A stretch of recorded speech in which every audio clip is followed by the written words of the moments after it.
कहानी शुरू होती है। बताया जाता है कि इंसान अपने आप को बहुत ही ज़हीन और ताकतवर बनाना चाहते थे, इसलिए इन्होंने एक ऐसा वायरस तैयार किया जिससे वो इंसानों को ज़हीन और ताकतवर बनाने की ख्वाहिश पूरी कर सके। साइंटिस्ट इस वायरस का टेस्ट इंसानों से पहले मंकीज पर करते हैं, ये जानने के लिए कि वो इंसानों के लिए सेफ भी है या नहीं। दिखाया जाता है कि जिस टाइम मंकी पर एक्सपेरिमेंट किया जा रहा था, उस टाइम मंकी कंट्रोल से बाहर हो जाता है। ऐसे में जिस मशीन के जरिए वो वायरस मंकी के अंदर इंजेक्ट किया जा रहा था, वो मशीन टूट जाती है और वायरस हर जगह फैल जाता है। ये वायरस दुनिया में बहुत तेजी से फैला। इंसानों के साथ साथ इसने ह्यूमंस को भी इन्फेक्टेड किया। इंसानों पर इसका बहुत बुरा असर हुआ। इन्फेक्टेड हुए इंसान या तो मारे गए और अगर कुछ जिंदा बचे तो उनका माइंड यानी दिमाग उनका साथ देना छोड़ चुका था। जबकि दूसरी तरफ एप्स यानी मंकीज पर इसका उल्टा यानी अच्छा असर हुआ। वो इंसानों की तरह ज़हीन हो गए, सोचने समझने लगे। आसान लफ्जों में ये कि अब इस दुनिया को एप्स ने इंसानों की तरह संभाल लिया है, जबकि इंसान जानवरों की तरह जंगलों में निकल गए। ना कुछ बोल सकते हैं अब वो और ना ही समझ सकते हैं। इन सभी एप्स का लीडर था सीजर, जिसकी किसी जंग में मौत हो जाती है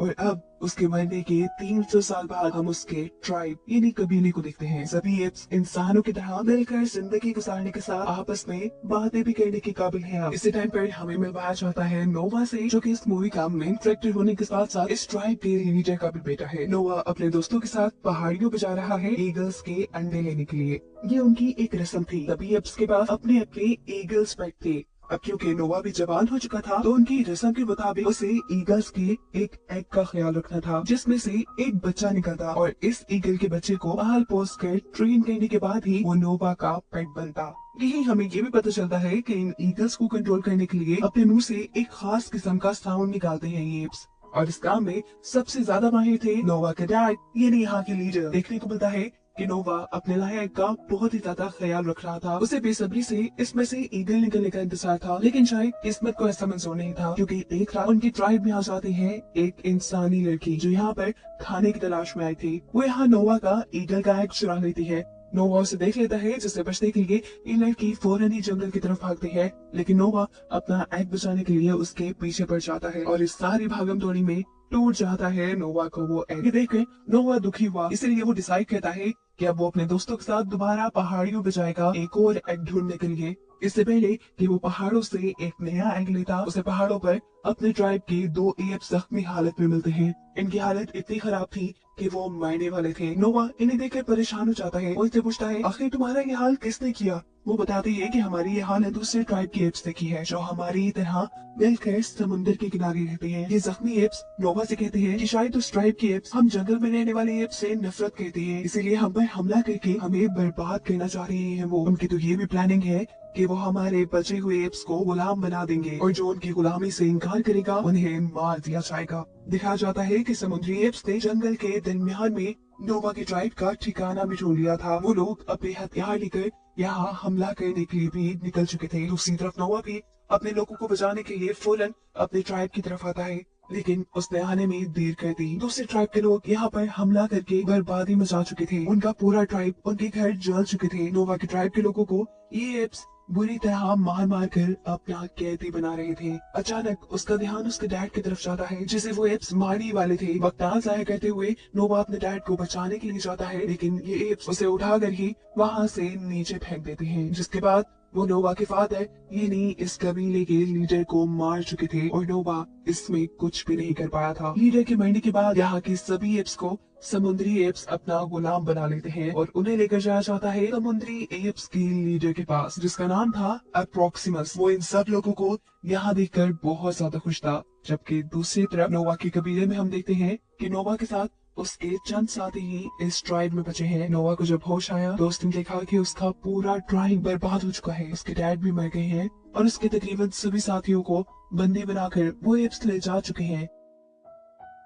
दुख में नोवा को कुछ समझ नहीं आता। वो सबसे पहले अपने डैड का फ्यूनरल करता है और उनसे वादा करता है, डैड मैं लूंगा आपकी मौत का बदला, मैं आपके मारने वालों की जिंदगी बर्बाद कर दूंगा और अपने सभी साथियों को छुड़वा कर यहाँ वापस लाऊंगा। ये वादा है मेरा आपसे। नोवा समुद्र की तरफ अपने सफर के लिए निकल जाता है, जहाँ रास्ते में उसे एक दूसरी किस्म का मंकी मिलता है। ये मंकीज असल में एप से कहीं ज्यादा ज़हीन है। ये मंकीज किताबें भी पढ़ते हैं। नोवा की किताबों के बारे में पूछने पर ये मंकी नोवा को बताता है कि इन्हें किताबें कहते हैं, इनके अंदर बहुत से लफ्ज और तस्वीरें बनी हैं, जिस हर लफ्ज और तस्वीर का कुछ न कुछ मतलब होता है। ये मंकी नोवा को बताता है कि पहले जमाने में, सीजर के जमाने में, बहुत से मंकीज ऐसे थे जो इन किताबों में लिखी हुई चीजों को पढ़ और समझ पाते थे। नोवा से सवाल करता है कि सीजर कौन है, तो वो मंकी बताता है सीजर वो पहला मंकी था जिसमें सोचने समझने की सलाहियत थी, और उसी की वजह से हम लोग एवोल्यूट हुए, यानी हमारे में भी तब्दीलियां आई और हम भी सोचने समझने और बोलने के काबिल हुए। सीजर ने ही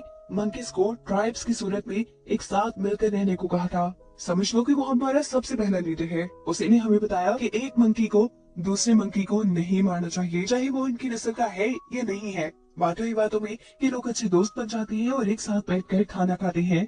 इसी दौरान वो लड़की, जिसे हम पहले भी देख चुके हैं, नोवा के घर के पास, वो दोबारा यहाँ पर आ जाती है खाने की तलाश में। इसे देखकर नोवा गुस्से में आ जाता है। इससे पहले कि वो उसके साथ कोई बुरा सलूक करता या उसे मारता, यहाँ बैठा हुआ दूसरा मंकी नोवा को रोक देता है और कहता है कि सीजर यानी हमारे सरदार इंसानों से बहुत प्यार किया करते थे। उन्हीं को देखते हुए हमें भी इंसानों से प्यार करना चाहिए। ये लोग इस लड़की को भी खाना देते हैं और यहाँ ये मंकी नोवा को इंसानों के बारे में बताता है कि एक वक्त वो भी था जब इंसानों के पास अकल हुआ करती थी, वो भी बोल पाते थे, समझ पाते थे, लेकिन फिर वक्त गुजरा, इनकी सारी अकल चली गई और अब ये जानवरों की तरह रहते हैं। अब क्योंकि इन्होंने इस लड़की को खाना दिया था, इसीलिए ये लड़की भी उनकी साथी बन जाती है। सुबह भी हो जाती है और नोवा अपना सफर कंटिन्यू करता है, जहाँ उसके सफर में अब ये लड़की और वो मंकी भी साथ था। जंगल में थोड़ा ही आगे आने पर उन्हें बहुत से और इंसान भी दिखे थे जो पागलों की तरह जंगल में खाना ढूंढ रहे थे। अचानक ही यहाँ पर समुद्री ट्राइब के एप्स आकर इन इंसानों के ऊपर हमला करना शुरू कर देते हैं, क्योंकि उन्हें इंसान बिल्कुल पसंद नहीं। यहाँ एक अजीब सी भगदड़ मचाती है और इस सब में नोवा और ये मंकी किसी तरह इस लड़की की यानी अपने साथी की जान बचाकर उसे यहाँ से दूर ले गए थे। जैसे ये लोग उसे बचाकर जंगल में दूर ले आए, तो अब इस लड़की को इन दोनों के साथ रहना सेफ लगने लगा था। वो इन दोनों से यहाँ पहली मर्तबा बात कहती है और कहती है कि मेरा नाम मे है। इन दोनों का मुंह हैरानी से खुला का खुला रह गया था। एक इंसान कैसे बोल सकती थी? तब मे उन्हें बताती है कि मैं बाकी इंसानों से काफी अलग हूँ, क्योंकि वो बोल भी सकती थी, उसके अंदर सोचने समझने की सलाहियत भी थी और उसे कपड़े पहनना भी आते थे। ये लड़की उन्हें ये भी बताती है कि मेरा जिस कबीले से ताल्लुक था, वहाँ के सभी लोग ज़हीन थे, बोल सकते थे, लेकिन समुद्री ट्राइब के लोगों ने अपनी नफरत में मेरे पूरे कबीले को मार डाला। बस मैं ही बच गई। अब बातें बहुत हो चुकी थी, लेकिन काम रहता था। नोवा को अपने लोगों को बचाने के लिए जाना था। ये लोग अपना सफर दोबारा से शुरू करते हैं और सफर करते करते पहुंच जाती है एक नदी के पुल पर। ये जगह दूसरे ट्राइब्स के इलाके में आती थी और इसीलिए वहाँ के सिक्योरिटी गार्ड्स इनके ऊपर हमला कर देते हैं। उनसे बचने के चक्कर में यहाँ इनकी लड़ाई हो जाती है और वो मंकी यहाँ करीब पानी में ही गिरकर बह जाता है। और दूसरी तरफ नोवा और मे को ये लोग बंदी बना लेते हैं। इन्हें लेकर आ जाता है अप्रोक्सिमस के पास, यानी समुद्री ट्राइब के लीडर के पास, जो कि बहुत ही बेरहम एप्स है। वो इंसानों से नफरत करता है। उसने हुक्म दिया हुआ है कि जो भी जब भी किसी इंसान को देखे तो उसे मार डाले। ना सिर्फ ये, वो तो दुनिया भर के सभी एप्स पे हुकूमत भी करना चाहता था। इसीलिए तो उसने दूसरी ट्राइब के लीडर यानी नोवा के डैड को मरवा दिया और उनके सभी एप्स को यहाँ ले आया।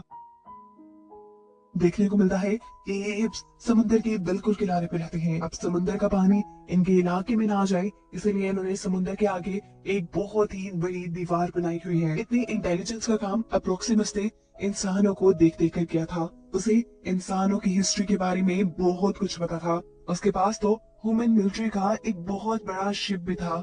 इस शिप में एक बंकर था जिसमें मिलिट्री के वेपन्स थे। इस बंकर का दरवाजा बंद है और ये हमेशा से इस बंकर का दरवाजा खुलवाने के लिए अपने बहुत से एप्स को काम पे लगा के रखता है। लेकिन रोज कोशिश करने के बावजूद भी आज तक वो इस दरवाजे को खोल नहीं पाया। लेकिन उसे उम्मीद थी कि वो एक ना एक दिन जरूर इस बंकर को खोल पाएगा। इसे खोलने के बाद वो इसके अंदर से सभी हथियार हासिल करेगा और सबसे पहले उन हथियारों के जरिए इंसानों को खत्म करेगा। इंसानों को मारने के साथ साथ उसका ये भी ख्वाब था कि वो सभी एप्स को अपना गुलाम बना ले, और ये तभी मुमकिन था जब उसके पास इन वेपन्स की पावर होती। अब सवाल ये था कि अप्रोक्सिमस इतनी ज्यादा इंसानों से नफरत क्यों करता था? क्योंकि उसे ये बात मालूम थी कि पास्ट में इंसान बंदरों को कुछ भी नहीं समझते थे। वो या तो उन्हें जू की जेलों में रखते थे या अपना पेट बना लेते थे और या गुलाम बना लेते थे। उसके दिल में डर था कि कहीं अगर इंसानों के पास दोबारा से सोचने समझने की सलाहियत आ गई तो वो दोबारा से बंदरों को अपना गुलाम बनाने लगेंगे। लेकिन वो ऐसा कोई दिन देखने से पहले ही सभी इंसानों को खत्म कर देना चाहता है। हम देखते हैं नोवा,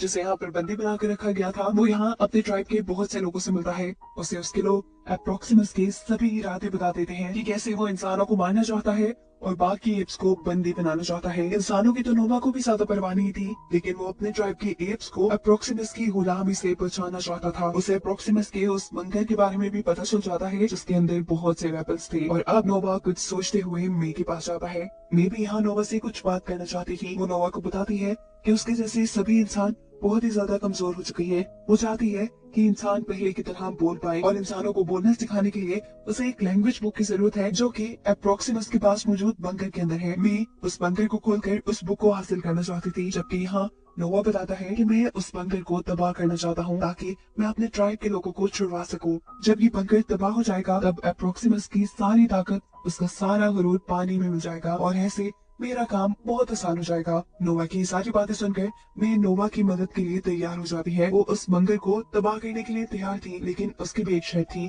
कि वो पहले बंकर को खोलकर उसके अंदर से अपनी किताब लेगी। नोवा भी उसकी बात मान लेता है और ये लोग फैसला करते हैं कि आज रात में ही ये लोग अपना पूरा प्लान अंजाम देंगे। नोवा ने प्लान बनाया था कि वो एक बम बनाएंगे, उससे उस दीवार को तबाह करेंगे जिससे यहाँ के लोगों ने समुद्र के पानी को उनके इलाके में आने से रोका हुआ था। जिसके बाद ये लोग शिप के अंदर जाकर बंकर में से मे की किताब लेंगे और फिर इस बंकर को भी तबाह कर देंगे। लेकिन मे का प्लान थोड़ा चेंज था। वो नोवा और उसके दोस्तों को लेकर पहले बंकर तक जाती है और वहाँ से अपनी जरूरी किताब को हासिल कर लेती है। वो जितने में अपनी जरूरत की किताब ढूंढ रही थी, यहाँ नोवा और उसके साथियों को एक स्टोरी बुक मिलती है जिसके अंदर वो देखते हैं ये बंदरों को किस तरह इंसानों ने कैद करके रखा था।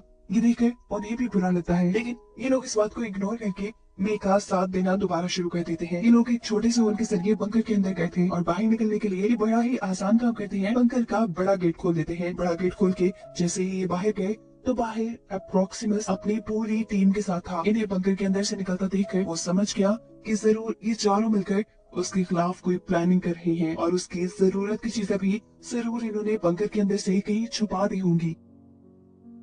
अब असल कहानी क्या है, ये सच्चाई उगलवाने के लिए अप्रोक्सिमस नोवा के दोस्त के गले पे चाकू रखवा देता है और नोवा से कहता है सारी कहानी बताने का, नहीं तो उसकी दोस्त को मरवा देगा। इससे पहले कि कोई नोवा के साथी को नुकसान पहुंचाता, मैं उसी एप को गोली मार देती है जिसने उसे बंदी बनाया हुआ था। एप को मारने के लिए मैंने गन से शूट किया था, गन का इस्तेमाल किया था। जिस गन को देखकर अप्रोक्सिमस इम्प्रेस हो जाता है। वो मुझसे एक सौदा करता है कि मैं तुम्हें और यहाँ सभी साथियों को ऐसे ही जाने दूंगा, लेकिन इसके बदले में तुम मुझे सारे वेपन्स दे दो। लेकिन मैं भी बेवकूफ नहीं थी, वो जानती थी कि अगर अप्रोक्सिमस के हाथ हथियार लग गए तो वो दोबारा उनके पीछे पड़ जाएगा। वो किसी भी हाल में उसके हाथ वेपन्स नहीं लगने देना चाहती थी। अब अप्रोक्सिमस उसके पीछे पड़ चुका था। इससे पहले कि वो यहाँ के कुछ लोगों के साथ बुरा कहता, मैं यहाँ नोवा और उसके साथी के बनाए बॉम्ब को उस दीवार के नीचे रख देती है जिस दीवार से इन लोगों ने समुद्र का पानी ट्राइब के अंदर आने से रोका हुआ था। उसके ऐसा करते ही दीवार टूट जाती है और समुद्र का पानी तेजी से उनके एरिया में आ जाता है और इस सभी एप्स को बाहर ले जाता है। नोवा के ट्राइब के एप्स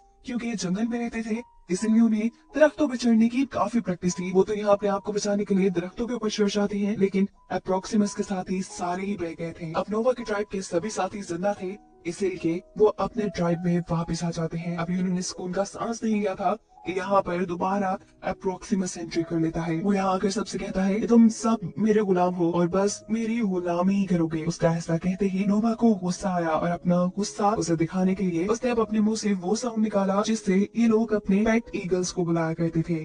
उसकी आवाज सुनते ही सारी पेट ईगल्स यहाँ आ गई और उनके इशारा कहते ही वो अप्रोक्सिमस को उठाकर वहाँ से दूर ले जाकर समुद्र में फेंक देती है और ऐसे फाइनली इन सब लोगों की जान अप्रोक्सिमस से छूट जाती है। जिसके बाद हमें दिखाया जाता है कि नोवा और उसके सारे साथी दोबारा से अपने घरों को बनाते हैं और यहाँ पहले जैसी सुकून वाली जिंदगी जीना शुरू कर देते हैं। मूवी के पोस्ट क्रेडिट सीन में हमें मे को दिखाया जाता है जो कि नोवा के पास आई है। नोवा मे से बहुत ही ज्यादा नाराज है क्योंकि मैंने उसे धोखा दिया था। जो बम उन्होंने बंकर को तबाह करने के लिए बनाया था, उस बम का इस्तेमाल मैंने दीवार तोड़ने के लिए किया था और इस धोखे से नोवा ने ये सबक सीख लिया था कि उन्हें कभी इंसानों पर एतबार नहीं करना और अब अपने आप को इतना डेवलप करना है कि कोई ना तो उन्हें हरा पाए और ना ही कभी उन्हें धोखा देकर कैद कर पाए। जबकि दूसरी तरफ इंसान तो अपनी ही प्लानिंग्स में थे। मैंने असल में बंकर से जो किताब उठाई थी वो कोई लैंग्वेज बुक नहीं थी बल्कि सैटेलाइट की बुकलेट थी जिसके अंदर सैटेलाइट को बनाने और उसे ठीक करने का